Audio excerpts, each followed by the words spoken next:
We're rolling. Eric, welcome to the show. Thanks so much for having me. Yeah, thanks for coming out to Denver, Colorado, guys. We needed to make the trip out. Just so much better than doing it over Zoom, you know? Yeah, hopefully the altitude doesn't affect the conversation. I don't think it will. I've only gotten altitude sickness once, and it was when I was young. So, damn. up at Copper Mountain. Yeah, that's high. That's probably 9,000 feet. Yeah. Do a lot of people get altitude sickness when they come out here? I do, yeah, especially exercising in the altitude. I mean, I feel it if I go above 10,000 feet, 10,000 to 14,000, exercising at that elevation for me, I'll always have a headache at the end. It definitely affects my performance. Not so much like heart rate wise, but I just feel like there's this massive headwind pushing against me and I just can't produce power. The only time it's really affected my heart rate is about 3 months ago. I did a 14er, Mount Quandary, with a couple friends. Where's that? Mount Quandary is right outside of Breckenridge. So 14,000 feet. And I did about 20 burpee broad jumps at the thumb. And at the end of that, I thought I was going to die. I thought I was going to have a heart attack. Wow. My heart rate was so goddamn high. It was like doing a 50 calorie max effort on the assault. That's insane. Normally just kind of like a warm-up movement for Yeah. So don't try burpee broad jumps. Don't try them. Well, we were talking before we hit record that you're actually from Syracuse. Yeah. Do you notice that when you go from high altitude back down to low altitude, like, Syracuse or somewhere on the East Coast, that you actually have performance benefits? Definitely. You have a couple days where you feel a little superhuman. I would say, 2 to 5% performance gain, which is pretty massive. It's a big deal. Level. So, that's why you have so many pro athletes, triathletes, endurance runners, endurance bikers that train that elevation because of those added benefits. So, yeah, but I feel like the window goes away after a few days. You start to lose that advantage. You just kind of reset to sea level. When you were in your heavy Ironman training days, did you come out here to do any training or was it basically all back in Syracuse? I didn't come out here to do any training. I had friends that were living out here and training out here or in like Tucson or Bend, Oregon, but I did not do any training out here. I was really confined to Syracuse for my training. And also at the time I was helping run a business. I had things that kind of confined me to Syracuse, New York. So I did a lot of my training indoors. I had a trainer set up. I had a gym in my condo, and I would do upwards of 5-hour bike rides just in place on my trainer. Go for a run afterwards. Sometimes I was running on a treadmill upwards of 90 minutes, but I tried to do most of my running outside. But 75% of my biking was done indoors just to control all variables to make sure I could hit my wattage that I was supposed to hit and, obviously avoid traffic. Yeah. And you have a great fitness story too, because I think people see you now almost as like this finished product. Not that we're ever a finished product, but they see you doing all these CrossFit workouts and high rocks and 7-time Ironman. But I think that it would be cool to learn a little bit more about your story, like as an insurance agent, because I think that the weight that you put on and kind of living that standard American lifestyle is relatable to a lot of people. I know that's why you went carnivore, because I think you'd put on like 20, 30 pounds just working a corporate job and just eating a lot of processed food. So I think that'd be a cool starting point. Yeah, definitely. I feel like I went from athlete to aesthetics back to athlete. So I played 3 sports, or I actually played 5 sports in high school, but 3-4 high school. I ran cross country, I ran track, and I played basketball. And then I also did Little League and Senior League baseball, and I played 1 year of football. So I loved team sports in high school. In college, played 1 year of basketball, sat the bench. I think I made my way on the floor in like 1 minute, I think. And I got into weightlifting in college, but it was very vanity based. And it was more of an aesthetic fitness chapter where I was, bench pressing and bicep curls and shoulder press. I wasn't deadlifting. I wasn't squatting. I wasn't doing anything super functional. It was just to have big arms and a big chest. Everyone goes for their days. Yeah. And then after college, my first business was a property and casualty insurance agency. And I was driving 50,000 miles a year. So I was sitting a lot and I didn't have proper education around healthy eating. I thought Subway was healthy. It was a sub. It was better than eating pizza. So that was my typical lunch, was finding a Subway somewhere on the road and having like a ham and cheese or a turkey salad. I had no idea about macros or nutrients. I was just uneducated. And I went from, probably 170 pounds graduating college to a little over 200 pounds when I was 23, 24 years old. hello God, definitely don't look, the way I look now. And I hired a personal trainer in my mid to late 20, 25 or 26, who helped educate me. He helped with accountability, seeing him 5 days a week for 30 to 45-minute sessions. And for 2 years, he put me through CrossFit type workouts before anyone really knew what CrossFit was. So I was, back squatting and deadlifting and doing thrusters, and in between a lot of the strength movements, I was running on this track indoors. So, it was basically, weightlifting with your heart rate elevated, just like what we know as CrossFit today. And over a 2-year period, like, I got abs again, started to look pretty defined. And that led to running again. And then a bunch of my friends in Syracuse, New York bought these fancy bikes that had 4 handlebars that I thought looked really cool. And I'm like, what? Why the 4 handlebars? Yeah. And they're like, we're doing a triathlon. I'm like, what's a triathlon? I mean, I know what it is, but like, what's the distance? So they told me that they were doing this half Ironman that was coming to Syracuse. And it's half Ironman is a 1.2 mile swim, 56-mile bike, and then a 13.1 mile run, a half marathon. And I looked at it all like, what the fuck? That sounds richly. I think I'm like, am I going to take you 4 days? Or are you going to sleep in between? And but it intrigued me. I'm like, that's possible. I didn't know any Ironman athletes, or it was just foreign to me. I was used to these 30 or 45-minute high intensity workouts. So I ended up buying one of those fancy bikes and signed up for my first triathlon. And it just like hook, line, and sinker immediately. I almost drowned in the swim, but I passed a lot of people on the bike and I passed people on the run. And that really started this whole chapter that I'm living today. And that was when I was 27 or 28 years old when I signed up for that. And then 2 years later, I did a half Ironman. And then after that, a full Ironman. And then the whole goal became Kona. But back to your question, the insurance business really laid the way for a lot of the freedom and flexibility that I had during that time period, and I had now. I was able to build this book of residual income, build an asset. And something I always tell young people is early on in your career, try and pick an opportunity where you're not just trading to them for money. You're building an asset, you're building residual income, so it can free up time to be able to chase those opportunities that really fuel your fire. How important was getting that personal trainer for you? Because I feel like a lot of people wouldn't have the humility or just be open to investing in a personal trainer at 25 years old. What made you do that, and how important was that to you, and just kind of turning that corner with your health? Yeah, it was massive. I also always had a triathlon coach. When I first got into CrossFit, I had a CrossFit coach. Yeah, you can fast track your way to success if you surround yourself with people that have already done it. And they're going to lay out the blueprint for purposeful practice. And that's really what it was with personal trainer. Also, like, I needed accountability then too. Like, it was too easy for me to go out and drink a bottle of wine at night, stay up late, party, and, knowing that I had that 5:30 or 6 a.m. personal trainer that I'm paying for in my calendar, like, that curbed a lot of my late night activities. So the accountability aspect of it was crucial. The educational aspect of it was crucial. Learning like these complex lists that I had never done, starting to understand percentage work and understand, anaerobic training versus aerobic training. So all of that was instrumental in getting into good shape and, also making it habitual. I think the science says it's like 60 days of believe something, habit. I mean, I committed to that for 2 years and just certainly became a habit. And then in triathlon, so, going from strength and power and anaerobic capacity to triathlon, specifically Ironman, which is very endurance-based.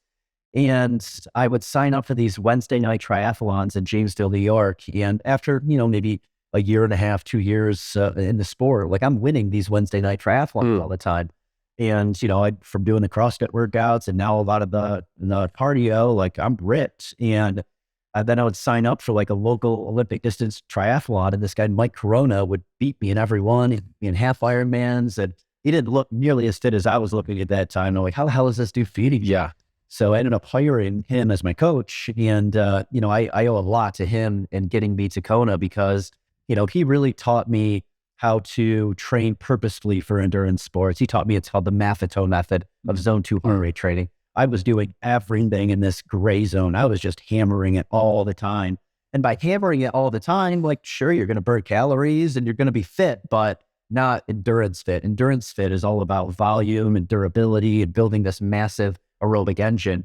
And that requires you to slow down quite a bit to put in the type of volume you need to be able to maintain 80% of your heart rate for 10 hours in an Ironman. So he taught me to slow down in order to speed up. And, a lot of people talk about it now, the marathon runners. I just saw like Kipchoge posted something about how 80% of his runs are at, a pace that I would run. It's not super fast, but, the 20% of the time he is doing some threshold intervals, but he's not doing anything in this gray zone. He's running, 130, 150 miles per week. And, you can't run that kind of distance at a high intensity. Like you have to back way off. So, for him, he's maybe running in the low sevens, which is going to sound, fast to most, but he runs a marathon, in the fours. So that's a slow pace for him. So yeah, he taught me that valuable lesson of there's a big difference between training and exercising. And he taught me how to train purposely for everything. And I had watt targets to hit on the bike, and I had swim sets to hit, and all of my runs were based on heart rate zones. And, I certainly had my tempo runs and my threshold runs, but 80% of my running was, at a pretty easy pace. Let's take a minute to talk about some of the sponsors and brands who support the show. Who are you thinking? I was thinking about Carnivore Bar. What are your thoughts on Carnivore Bar? I mean, it's unbelievable. It's an unbelievable product. We were lucky enough to have the founder, Philip Meese, on the show a few months ago, and he was able to send us a bunch of product when we started the relationship and absolutely loved it. I mean, it's a minimum ingredient product, beef, tallow, salt, and then they do have a honey flavored option as well, but it's so nice to have a bar that's like 3 to 4 ingredients. And like when you're following a carnivore diet, it's really tough to find products that are in line with that specific diet, Yeah, for me, it kind of hits like the holy trinity of what you're looking for when you're looking for food. So it's nutrient dense, it's convenient, and it tastes great. And as you said, most people who are trying to eat healthy, the convenience factor is kind of a tough part. So just being able to have something you can grab on the go, know that you're going to have that nutrition for the day, it's huge. Yeah, and we were lucky enough, we got to actually see their factory too in Missouri, and they're just doing things the right way. I love how they offer an option for like carnivore purists where it's just beef, tallow, salt. And then they also have an animal-based option too. If you do want a little bit of sweetness, a little bit of variety, they have the honey in that option. And they're just people that are doing things the right way. They're very mission focused. They're carnivores themselves. And, we're always on the go. We're traveling. We've taken a bunch of flights together. To have a bar that has 30 grams of fat too, like that's huge from an energy density standpoint, right? Yeah, he checks all the boxes, or the company checks all the boxes. And I just think the fact that they're sourcing from a regenerative farm as well, and Joyce Farms, just a win-win. 100%. So Carnivore Bar. So we got the affiliate link, and then it's code MAFIA for 10% off. And then another one of our sponsors, one of our favorite farms, Holy Cow. What they're doing at Holy Cow is pretty remarkable. The relationships that they've built in the industry and how long they've been doing the grass-fed, grass-finished regenerative model is really innovative. They were one of the first people to be doing that and supplying whole foods early on. Just a great community farm, and also just the product is something that speaks for itself. Yeah, I think number one, to your point, Harry, they're just incredible people. We got to hear them speak at the Beef Initiative conference in Colorado. We had never met them before, but just hearing Warren's story where they were following a standard American diet, he had had a heart attack, and they were just looking for answers of like, how can we actually get healthier? Do I need to be dependent on medication? And they started changing their diets to incorporating more animal foods, and he completely reversed those symptoms of his stroke.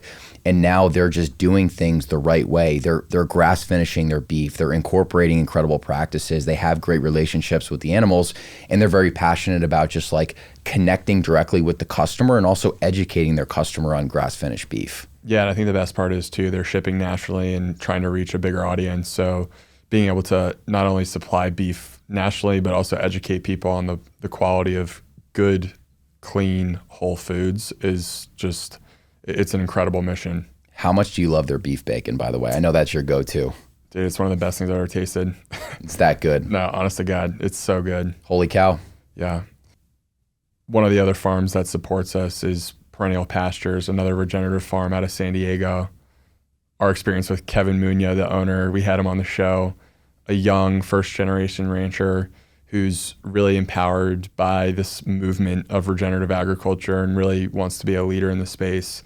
I think our conversation with him was so insightful just in terms of how mission focused he is and how he really thinks about his farm as a business and wanting it to be here 50, 100 years down the road, even though he's just the first generation of it. And I think just being able to spend time with him out in San Diego was kind of the perfect indication of that, where we got to go have a meal with him at his house, hang out with his wife and kids. Like, what an amazing person. And I think his mission focus around raising really high quality beef and restoring nutrients to the soil is just one of those rare missions that I think everyone can get around. Yeah, he has such a commitment to really feeding the local community in San Diego, in the San Diego County first and foremost, but he's also passionate about feeding the community around the country. So I know they've invested a lot of time, a lot of money, a lot of resources to being able to order beef in bulk on their website. So I know that they now offer quarter, half, whole cows directly off the website. They have that great ancestral blend ground beef product. So it actually has organ grinds mixed into the ground beef. So you're getting the benefits of like an ounce or so of organ meat, but because it's in the ground beef, you really can't taste it at all. And I think to your point, Harry, just another amazing person. You know, Kev was someone that he was following a paleo diet in college and started realizing, wow, when I nourish my body with real foods, I feel amazing.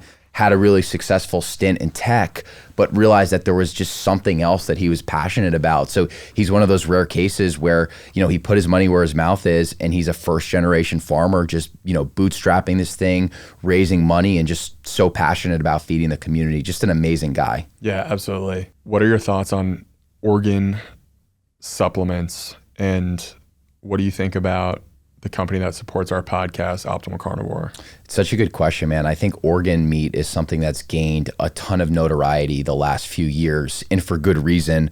I don't want to speak for you, but I think both of us have had a ton of benefits just incorporating organ meats into our diet. I would say that, you know, we definitely prefer the raw source of organs, where we'll just, you know, chop up some liver and some heart, and, you know, there are different ways to prepare it. I think the raw source is the most nutrient dense, but you know, we're fortunate that there are companies like Optimal Carnivore that exist that freeze dry organ capsules, so you can actually take them on the go. You know, there are a ton of times where we're traveling where we're not going to have access to raw organs, so I can throw a little Ziploc bag together of Optimal Carnivore and be good to go. And I think 6 pills is an ounce of organs, which is like the daily recommended amount that will give you a lot of those really good quality vitamins in there.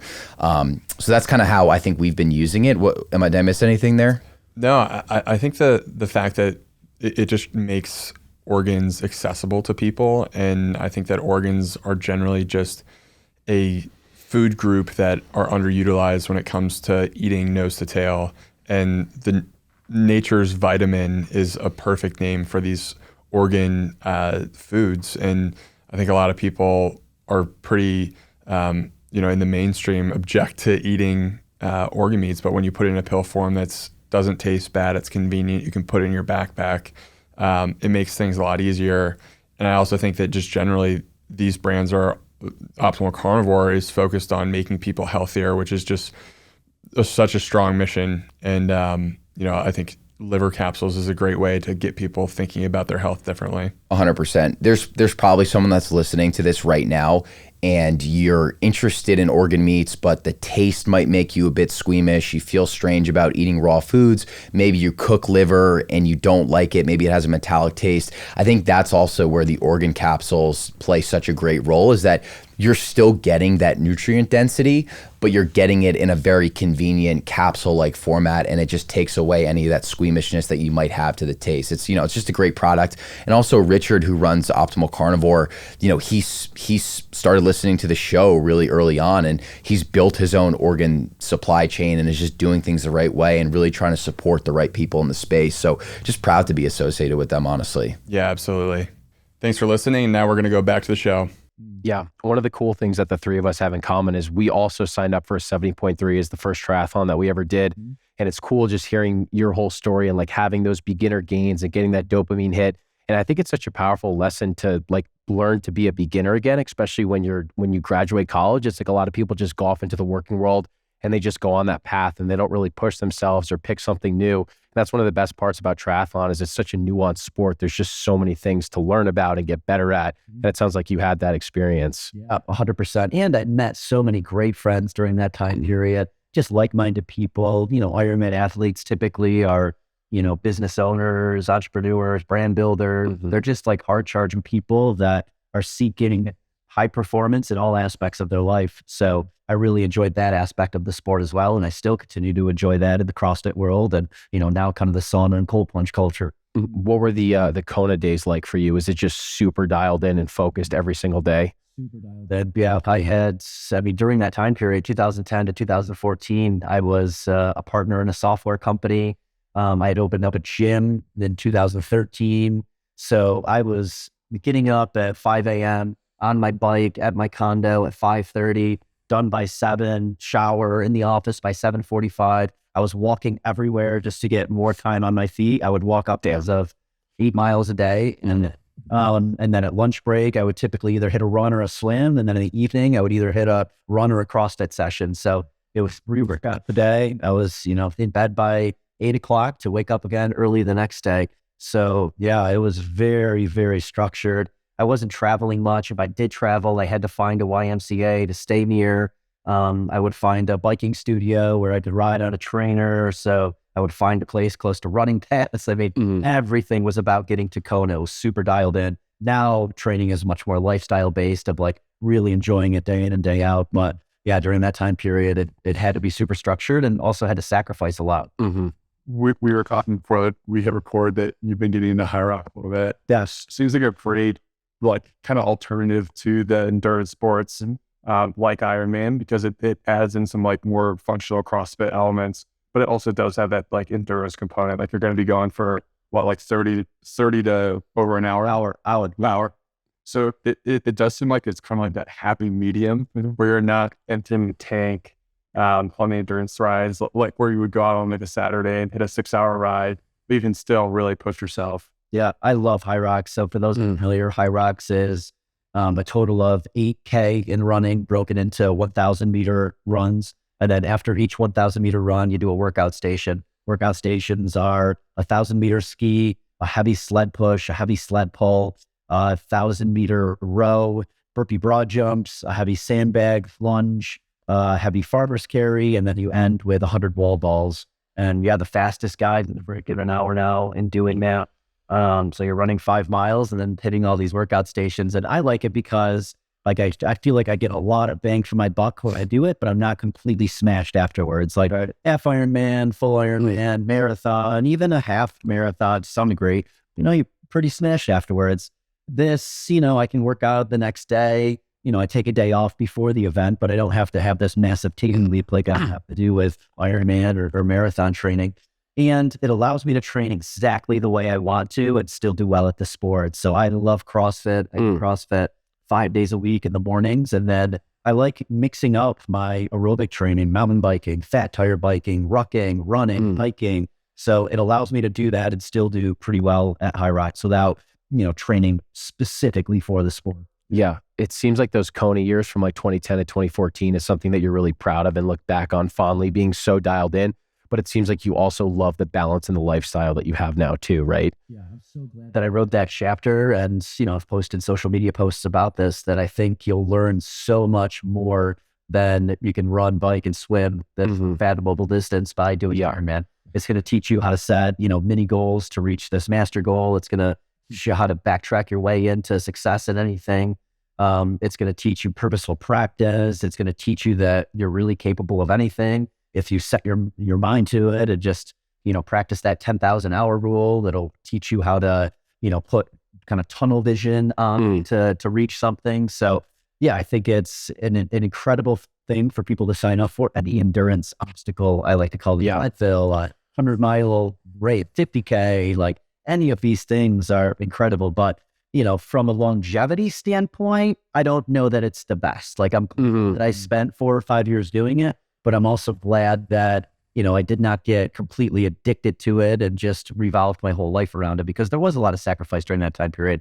Testosterone levels were lower than they are now. Cortisol was super high. it's rough on your body when you're doing anything at a high level. I mean, take a top level CrossFit athlete, a top level power lifter, a top level runner, Ryan Hall. I mean, Hall had lots of issues. He was the best, American marathoner and half marathoner probably in history. And, he talks about all of the issues he had. So anything, if you take it to an extreme level, it's probably not good for you long term. And I have a much better balance now of strength training, anaerobic conditioning, aerobic conditioning, and not overdoing it in any one capacity so I can back it up the next day. And right now I just kind of chase that same feeling day in and day out. I'm going to go so far or so hard that it affects the next day. The only time I do that is in competition, but outside of competitions, like I'm really just doing it because I want to feel good. I want to have mental clarity. I want to have emotional well-being. Yeah. I want to have tons of energy. Like that's why I'm doing everything I do. Yeah. And you seem like you're super balanced now, but there's also a lot of intentionality in terms of how you approach your life. So you've built this incredible spot in Denver. You've got the sauna, the workout set up downstairs, the ice barrel. And it seems like you really pull people into your world where it's like if they want to have meetings, they come to you.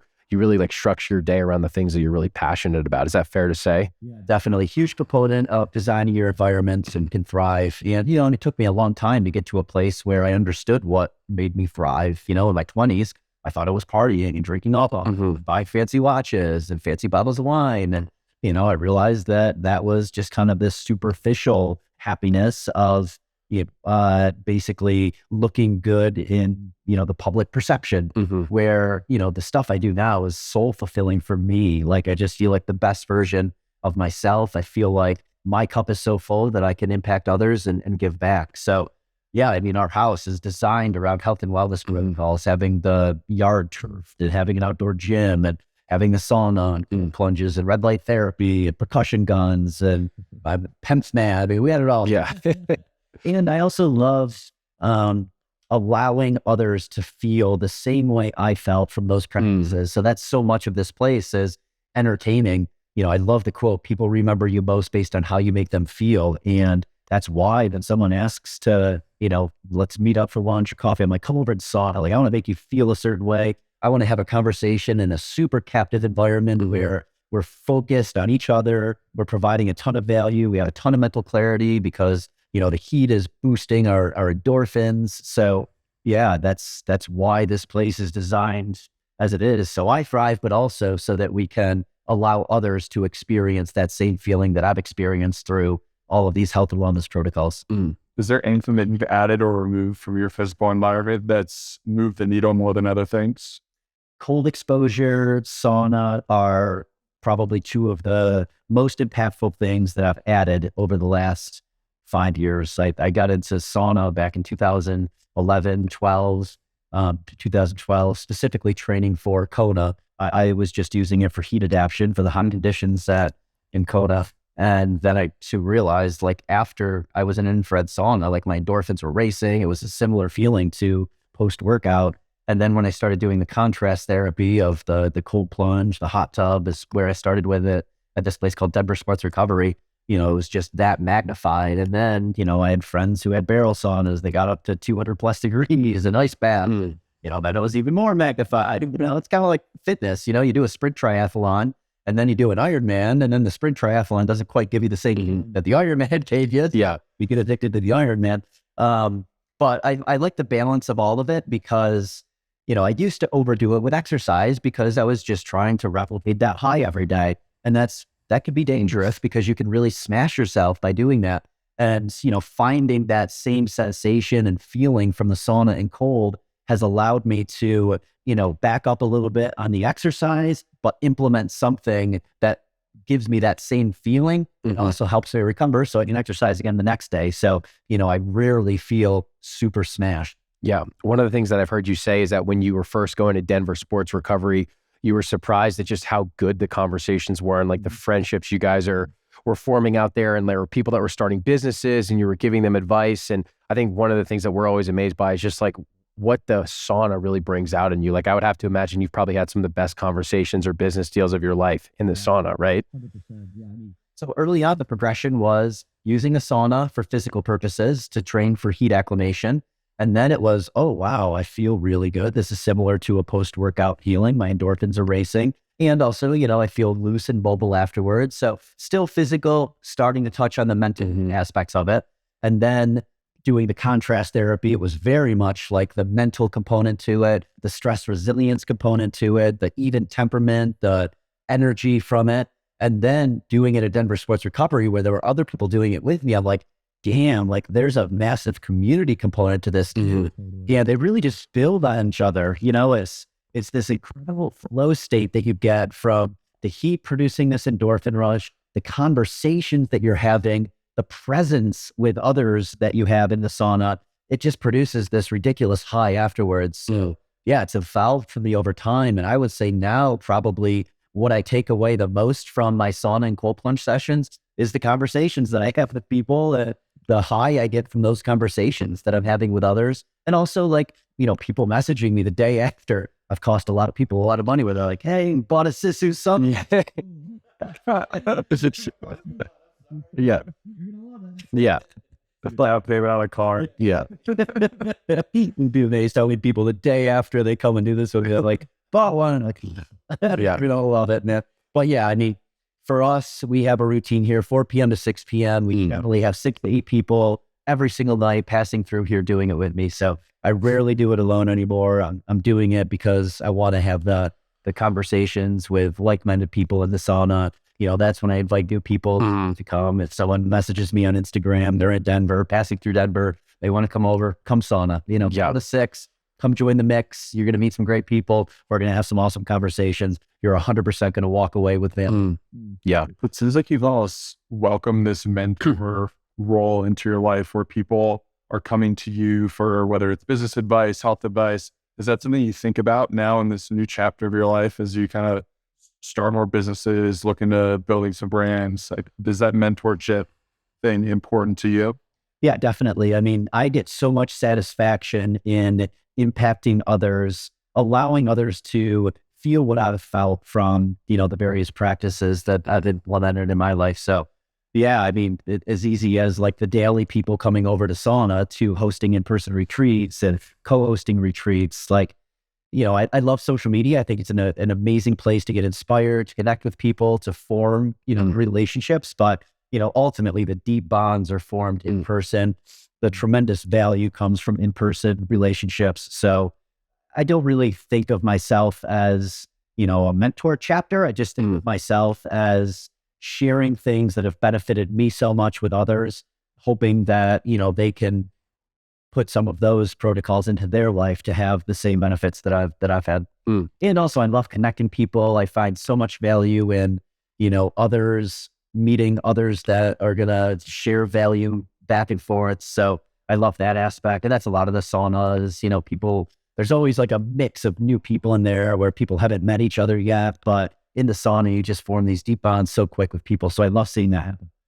Yeah. Being a connector is such a powerful thing. And I know you were saying you're having a super day coming up where you're going to have like 20 of the brands that you work with all under the same roof in your house, doing the sauna, the workouts, and like the serendipity that comes from being able to connect all those people. Like it's going to be incredible to see what happens at that event, I'm sure. Yeah, can't wait. Founder Day. Yeah, I'd invite Founder Day. From a lot of the companies that I work with to come here and do a day in the life, but so much of that is just for them to meet each other, connect and share their networks. And yeah, I feel like, again, it could fast track things so much in life if you surround yourself with the right people, if you're in the right environment.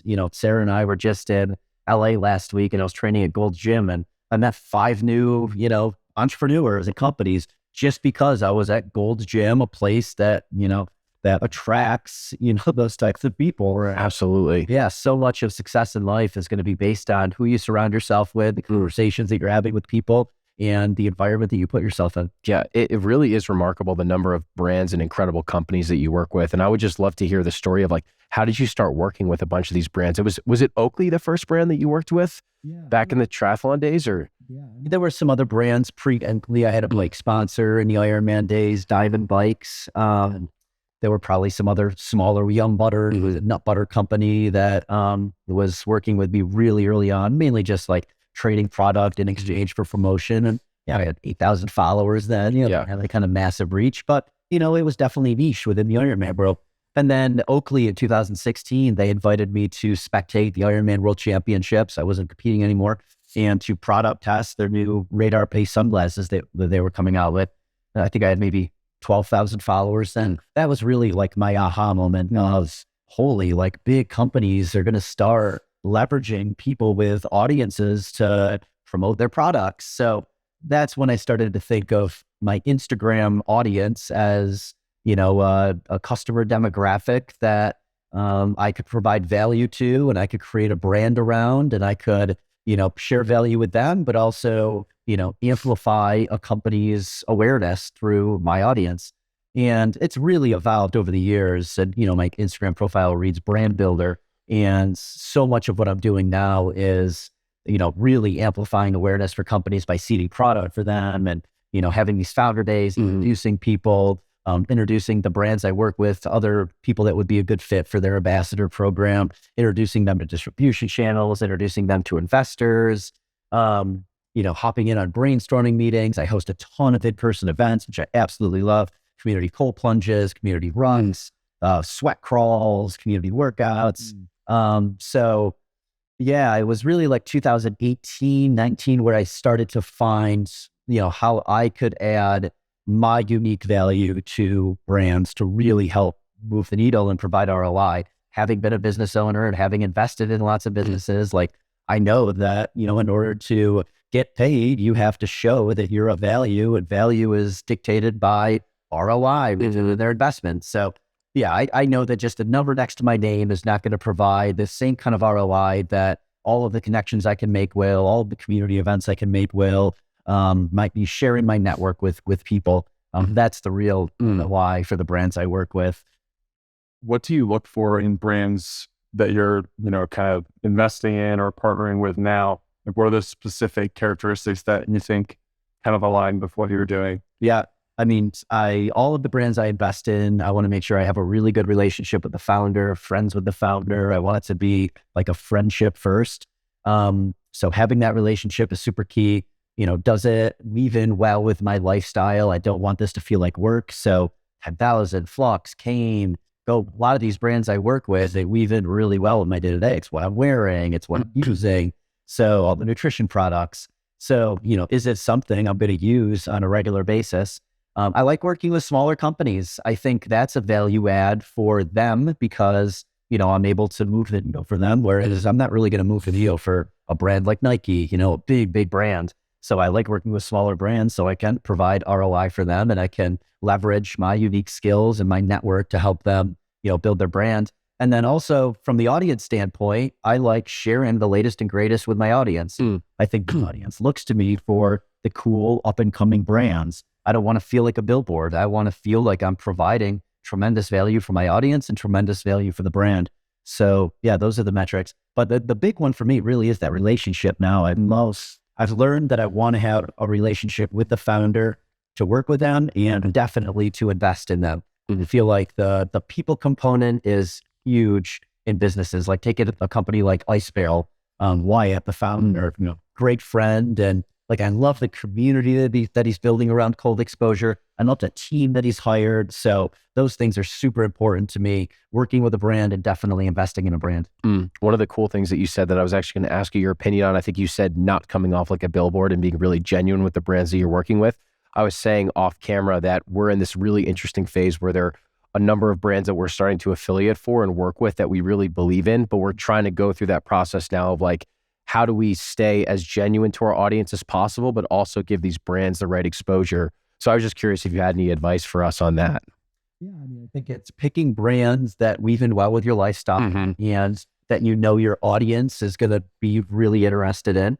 And then, having a relationship with the brands, again, is so important to me because I want these to be long-term relationships. I don't want it to feel transactional. I'm not interested in just collecting a paycheck anymore. I want to feel like I'm of value. So, there's always going to be a million opportunities. I feel like every single day I have a new brand reaching out, I'm meeting a new brand owner. Like there's so many out there. So, don't be afraid to say no if it's not the right fit because you guys are in Austin. So many brands. People in Austin. So, yeah, a company reaches out that you don't align with, just say no and know that like there are going to be people out there that align well with, you're going to be able to provide a ton of value for them. So you feel valuable. And then also your audience is going to respond well to it. Yeah. One of the things that's really cool about your Instagram too, is you can tell with the brands that you're working with, the videos aren't overly rehearsed or produced at all. It's like, you'll like get out of the sauna and you'll make a shake and then you'll throw some colostrum in there and like just talk about the benefits of colostrum on gut health and things like that. Yeah. And it seems like that's worked really well for you. It's just this very genuine approach and like building these things into your lifestyle. Yeah, definitely. I mean, this today right here will be the longest I sit still all day. Yeah. Computer. I don't like, I like moving all day. So I try to keep the editing portion of it to a minimum and just try to add value through like, this is what I'm doing. This is what I'm thinking right now. I certainly have a task list of like what I have to create, but all of it is very much in the moment. It's what I'm thinking in the sauna, and then I just say it on camera. Yeah. What I'm thinking during or immediately after a workout, or what I'm thinking while I'm out there running. I feel like my best ideas, my most mental clarity, the most creative I am is either when I'm exercising, immediately after exercising, in the sauna, or immediately after doing sauna and cold exposures. I time my social media posts generally for either during or right after those things when I know that something is going to come to mind during those moments. And like, I'm not a video editor. I used to try and post like these beautiful pictures, and I've definitely tried doing highly cinematic videos, and it's just not my skill set. So, I try to lean back on what only I can do and I can do best. And that's just like, be me and tell my stories and hear what's worked for me and what hasn't worked for me. It's funny because social media feels so saturated, but when you come across someone who's given just like a genuine feedback on stuff like you, it comes across as not saturated at all. We have so many people out there who are doing it in such a genuine way. Just like hit the record button and let it rip. Yeah. I do feel like social media is such a powerful tool, but it does need to be used the right way. You do still need to be yourself in a lot of ways in order to have that long lasting impact. Definitely. Yeah. And some of it for me too is what is something unique that hasn't been shared a million times, like putting snow in your sauna cap to cool your head while you're in the sauna. Yeah. Sharing things that not everyone has already shared before. I feel like those are really interesting tidbits. And, ultimately I'm thinking through like what is going to garner interest and people are going to share it. People are going to save it. What is some kind of unique value that hasn't already been said a million times out there? Yeah. Eric, one of the things you touched on earlier was how important it is for you to have really good synergy and friendship with the founders of some of these brands that you choose to work with. Are there any stories that maybe come to mind where the brand checked all the boxes on paper, but then like maybe you didn't jive with the founder and then you decided not to work with them or anything like that? Yeah, definitely. I mean, I think we all learned from our mistakes. Definitely made mistakes and taking some of the wrong brand deals. I mean, I've taken some larger brand deals and larger companies and realized that it was a horrible fit. Having to send everything to a legal team for them to review it. They get back to me 3 weeks later and, it was maybe a mountain biking post and now it's snowing in Denver and it's like not relatable anymore. It showed, I'm like, that was kind of 3 weeks ago, guys. Like, this isn't all that relatable anymore. Like, I feel like the energy I'm putting out into the world now isn't really all that authentic. So I've realized that larger brands, it's not a good fit for me. If the only value I can provide for the brand is me being a billboard and the number next to my name, I'm not interested. And oftentimes like dealing more with a social media manager than with like the founder or the, marketing team, not a good fit for me because oftentimes they're just looking for like, okay, did they deliver this feed post and these story posts? And they don't know about all of the other things that are going on behind the scene of seeding product. And like, I introduced the founder to 4 people to invest in the company. Yeah. So I liked being more involved with the company than, again, just being an influencer with a number next to my name and feeling like a billboard. Yeah. It's such good advice too, because we've been seeing that on Twitter. It's like you think, oh, the bigger brand, the better because they're well known. They maybe could pay us a larger contract. But it seems like you're really confident in your specific skill set to deliver on what you're really good at for that company. And when you do deal with a large company, it's like you're probably not dealing with the founder. You're probably dealing with the chief marketing officer or someone on that team.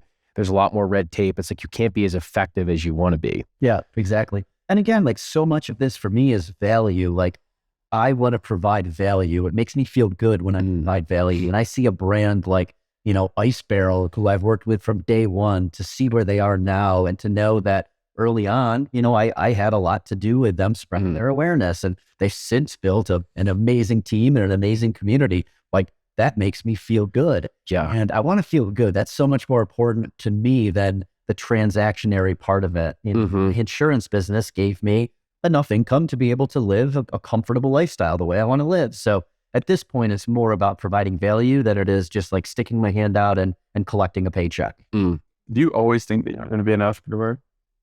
I did, yeah. I knew I always wanted to create my own destiny. My father managed an insurance company, so I watched at a young age, I watched him lead, and I knew I wanted to be just a leader and I wanted to grow my own thing. And then also, with triathlon, that was a reminder of how much I like doing things where I get to control my destiny. The results are directly correlated to how much purposeful practice I put in.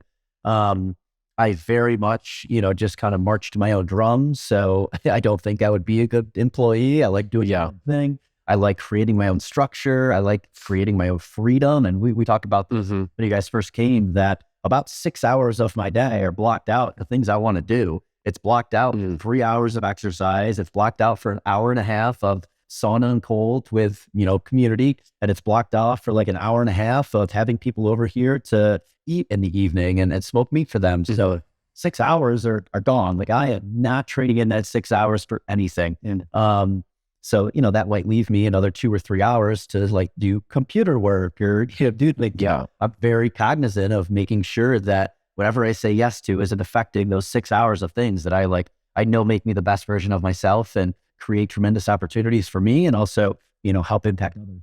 It's such a good point because for you, it sounds like you know the 6 hours of things that you schedule into your day that make you feel like your best, happiest, most productive, energetic version of yourself. And I feel like if you ask the average person, they can tell you the things that they could schedule into their day to make them feel really good. Yet most people don't do it. They kind of just let other people dictate those terms. So I think that's really cool how you're proactively like, no, this time gets blocked off. I don't care what it is. I'm scheduling it in because I know it's going to make me feel really good. Yeah, definitely. Triathlon forced me to structure my day. So that was another very valuable lesson from triathlon was structure. College to some degree, you have papers and tests. So I learned to start structuring my day back in college, but triathlon is what really, put the blinders on for me. But this is what matters. This doesn't matter. And, I made a couple lists. So one of the lists was, here's all of the times that I'm completely present, the people that I'm with when I'm completely present, the conversations I'm having when I'm completely present, the things I'm doing where I'm completely present, the environments I'm in where I'm completely present. And then I would do the same for times when I was wandering and doodling. And, I started to eliminate all of those things where I wasn't completely present because that means that I was not enjoying it. I didn't feel like I was getting value or giving value. And I started to build my day around people, environments, and behaviors where I was just completely present and just like in flow state all day. And I think that's super important to be mindful of. Like who are the people that are your tribe and what environment do you thrive in and doing what things make you feel your best and provide you with just mental clarity and unlimited energy. So yeah, I always tell people to make those lists as you go through life so you understand what really allows you to thrive. Is there a more important skill than just structuring and managing your time?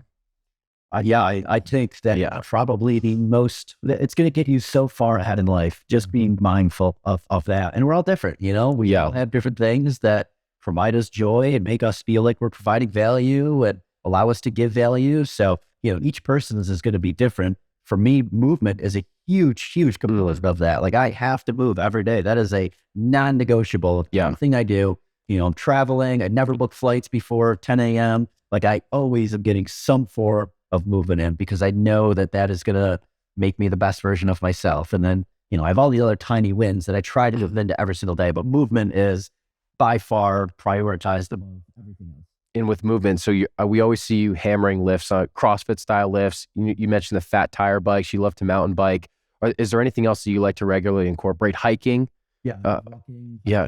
Trail running. Lately I've been pavement running more to prepare for high rocks and this recent half marathon I did. Mountain biking is probably my favorite activity of everything I do. I love mountain biking, CrossFit, I love. So I always pick skill-based activities with some risk associated with them over non-skill-based activities with no risk. The reason for that is I get into much more of a flow state, mountain biking over, call it road biking, because you have to be completely in the moment. There's an element of risk involved, and there's also skill involved in mountain biking. So you're in the moment that entire time, and the high you get from that afterwards is tremendous. Not that I don't get a post-exercise high from road cycling or road running, but I've learned over time that there's these things that just like magnify it a little bit more. So I always pick those skill-based activities, some risk associated over non-skill-based and no risk. Would you ever move away from competing in certain things, or do you think you're so competitive that you'll just always want to continually compete in different types of competitions? So I'm really competitive against myself, but I've lost a lot of that competing against others drive. That started to fade away really in like 2014, 15, 16, found out my later Ironman years. So, I still do these high rocks competitions. I look at things more as obstacles now. Like I'm probably going to do the Leto 100 mountain bike race this year. Nice. It's more of an obstacle than anything to me. It's something that I have to start designing my day and training around to be able to do that and not completely just have a suffer fest from 2 hours on. So I like obstacles much more than competition now. Like I qualified for the World Championships for high rocks in Manchester. I don't really want to fly to Manchester. I'm not flying. I like long travel days. So I would do it. If I was interested in competing against others, like that'd be a major priority. So I put more obstacles in my life. Obstacles also that, are not super stressful from a travel standpoint. Like Leadville, I just drive there and have my friends and family come. They can spectate it. Like that means a lot to me. So I'm much more interested in just doing the things I enjoy day in and day out. In my days, there's obstacles every single day that allow me to get a little bit better. And then having one or two like big obstacles each year that make me purposely train for it. Yeah. Are you 42, Eric? Yeah. What advice would you give to someone in their 30s, 40s, and 50s that just thinks that their glory days are behind them and they're never going to be able to reach the peak that they were at in their 20s? Yeah. I mean, I like to look at life in chapters, and it's insane how much you can accomplish in a 5-year period. I went from, not being a triathlete in 2010 to being a Kona Ironman. I finished in the top 200 in Kona, in a 4-year period. So, you can accomplish a lot in a 5-year period, regardless of where you are in life. Again, if you just like purposefully practice versus something.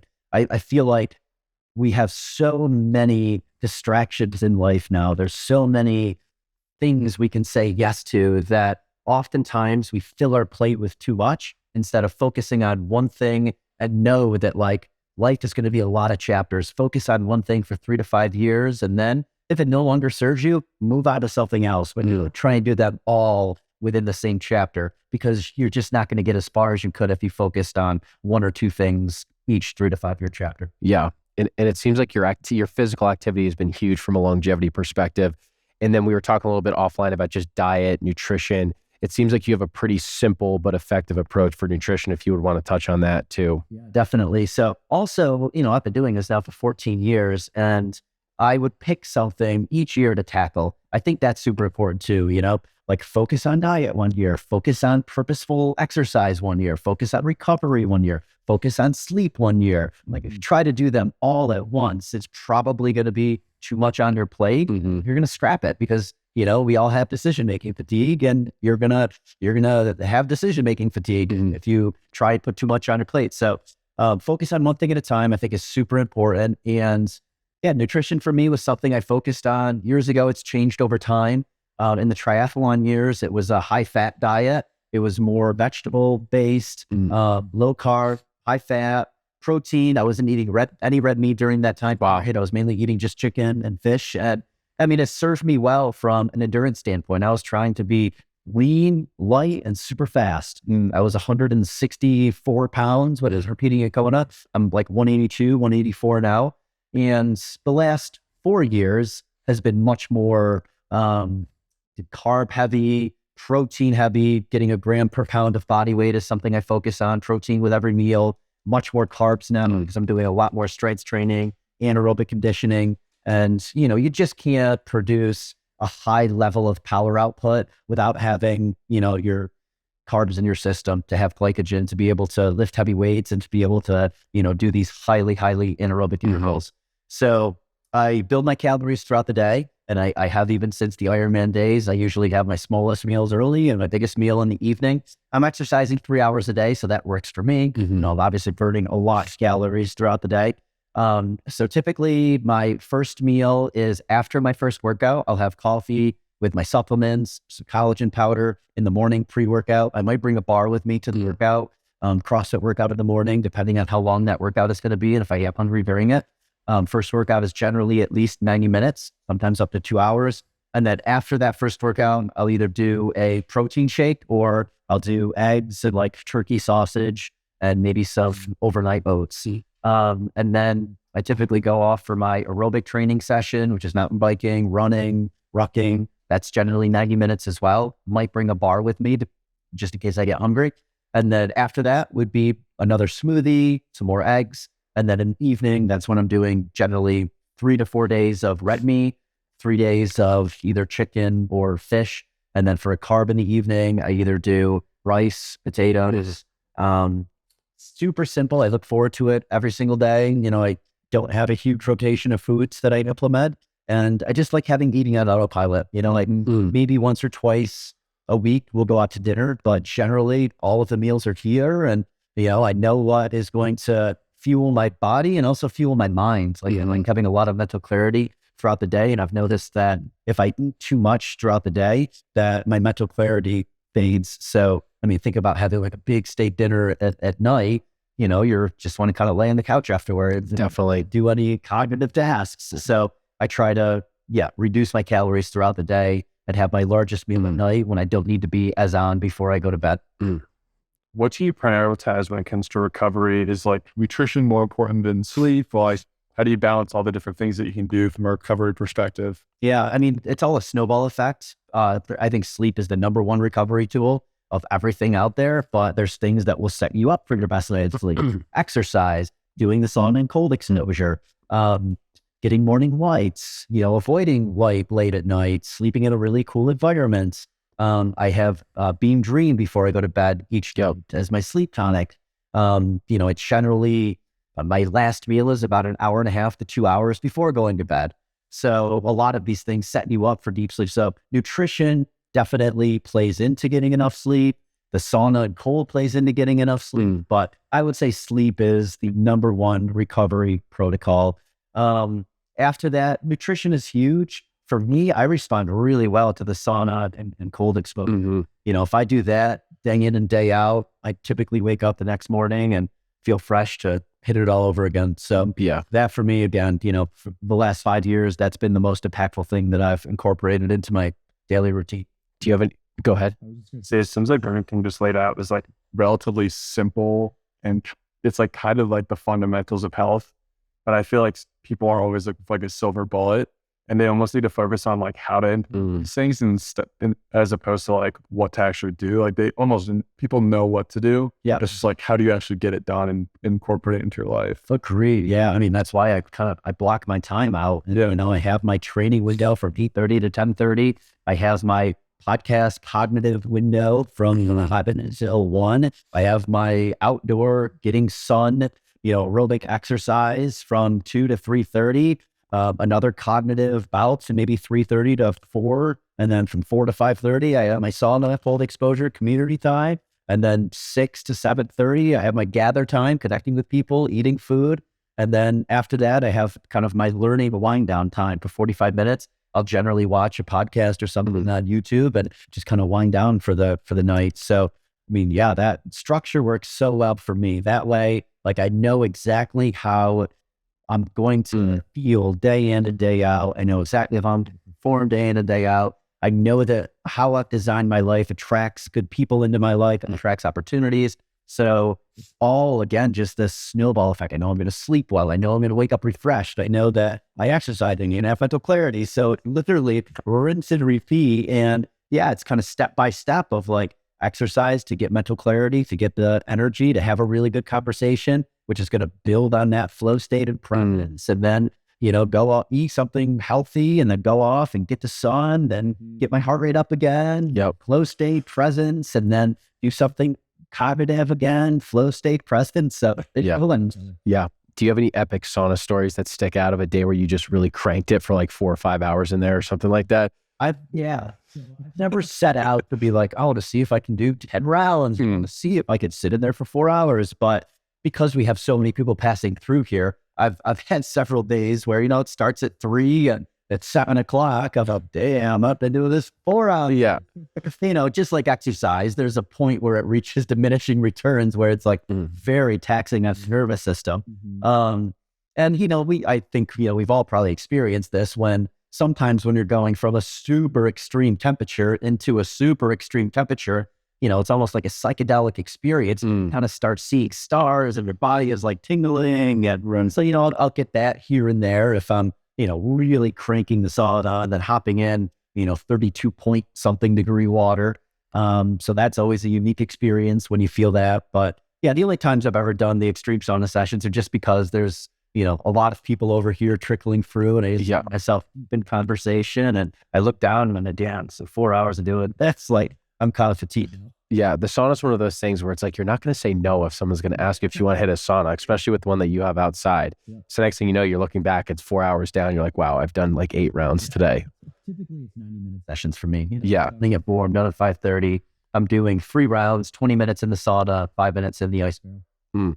I know you were talking about kind of your own version of like lift, run, shoot. You got to have Huberman out here or something like that. And I'd love to have him out here. Yeah. And obviously probably at the forefront of what a lot of us are tuning into right now. I have some friends who are good friends with him. So hopefully in due time, I'll get to connect with him. But yeah, the next thing that I'm really excited about is doing my own little YouTube channel based around inviting interesting people here to Denver and just putting them through a day in the life. But, really capturing the meat and potatoes of the day, the conversations that we're having. I feel like that right now is not something I've been capturing. It's very much just 90-second reel of a thought that I had. But it's like so many of the conversations that we're having in the sauna every night are just conversations I want to disseminate to the world, because I feel like I learned so much in there. Others do so much in there. And I think that's really powerful information that I'd like to get out there.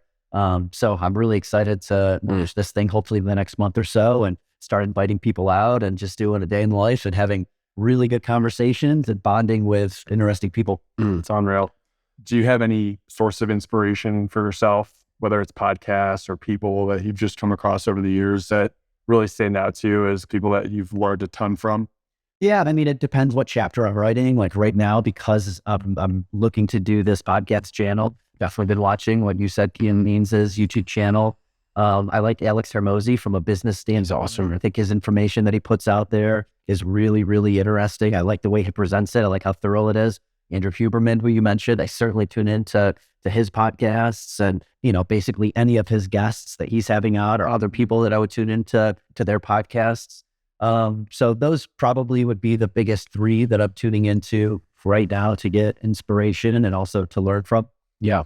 Well, Eric, we're coming up on an hour right now, so I want to be mindful of your time. But man, I said this to you a little bit offline, but we've looked up to you for a long time. We love going to your Instagram, learning about new brands. We love the way that you approach your life. So just for us to be able to sit down with you and ask you questions that we wanted to know the answer to has been awesome. And I think that our audience is going to love it as well. And looking forward to hitting the sauna with you later, man. Yeah, I'm stoked for that. Thank you guys for coming out here. I mean, that's super intentional on your part. Definitely. Actually physically fly out here and do this in person. So yeah, that means a lot to me. And, I'm sure that is going to impact your audience a lot too. Definitely. Cool. Thanks.